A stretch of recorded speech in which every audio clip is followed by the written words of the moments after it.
প্রথম কথা, মুখ্যমন্ত্রীর মাথা খারাপ হয়ে গেছে, কাকে কি বলছেন ঠিক নেই। উনি মৌলবাদীদের রাজনীতি করাতে পারেন, তাদের সঙ্গে নামাজ পড়ে তাদের ভোট নিতে পারেন, কেন আমাদের সাধু সন্ন্যাসীদের কি রাজনীতি করা বারণ আছে নাকি? আজকে হিন্দু সমাজ বিপন্ন, হিন্দু সমাজের মহিলারা বিপন্ন, সে কথা তারা বলবেন না? সন্ন্যাসীরা সর্বস্ব ছেড়ে এসছেন ধর্ম রক্ষার জন্য, তারা তো বলতেই পারেন। আর এই ধরনের যে সংস্থাগুলোর নাম উনি বলছেন, এরা রাজনীতি করেন না, এরা মানুষের মধ্যে আধ্যাত্মিকতা জাগান আর সমাজ সেবা করেন। উনি তো দেখেছেন আইলা থেকে আরম্ভ করে আমফান থেকে ভূমিকম্পে এই সাধু সন্ন্যাসীরা আগে গিয়ে লোকের সেবা করেছিলেন শেষ দিন পর্যন্ত।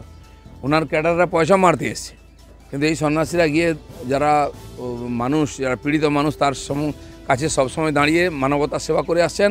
ভারতবর্ষে এটা যুগ যুগ ধরে হয়ে আসছে। এই গৃহ বসন আর এই যে ধার্মিক সংগঠন, এদের যে বদনাম করছেন উনি, এই পাপ ওনাকে ডুবাবে। ইন্ডিয়া জোটের সরকার ক্ষমতায় এলে বিপিএল তালিকাভুক্তদের বছরে 10টা করে গ্যাস ফ্রি দেব, এখন আসার সম্ভাবনা যা ইচ্ছা বলুন না কেন আপনি।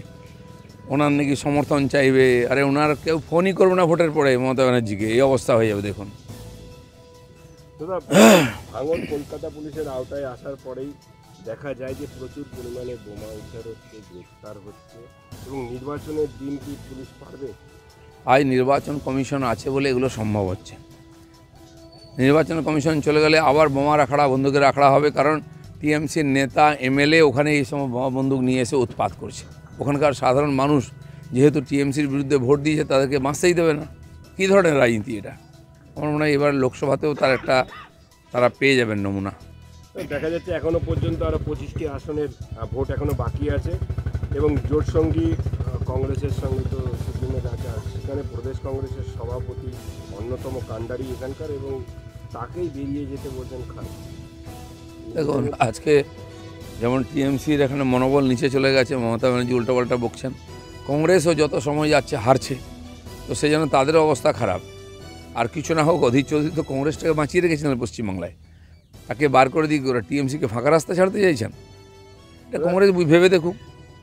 2008 সালে ছত্রধর মাহাতো পঞ্চায়েতে জিতেছিলেন, তারপরে ছত্রধরের দরজা বন্ধ করে দিয়েছিলেন, তৈরি হয়েছিল জনসাধারণের মঞ্চ, জঙ্গলমহল থেকে উঠে গিয়েছিল তৃণমূল। ছত্রধর যদি আপনার লোক হয়, কিষাণজি তো আপনার লোক, তাহলে জ্ঞানেশ্বরী হত্যাকাণ্ডের তো দায়িত্ব আপনাকেই নিতে হবে। অবশ্যই নিতে হবে।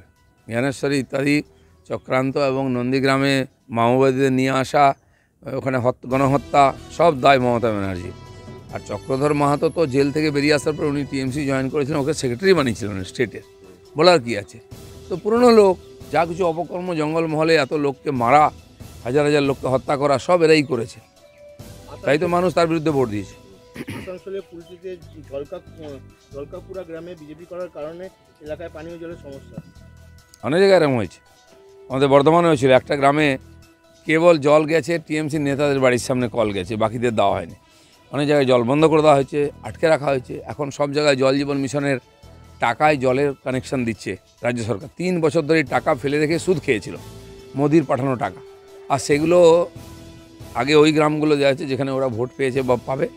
বিজেপি যে করে যে গ্রামে, সেখানে পাইপ যাচ্ছে না, নাহলে কল লাগানো হচ্ছে না, কল লাগালে জল যাচ্ছে না, একদিন টেস্ট করে বন্ধ করে দিয়েছে।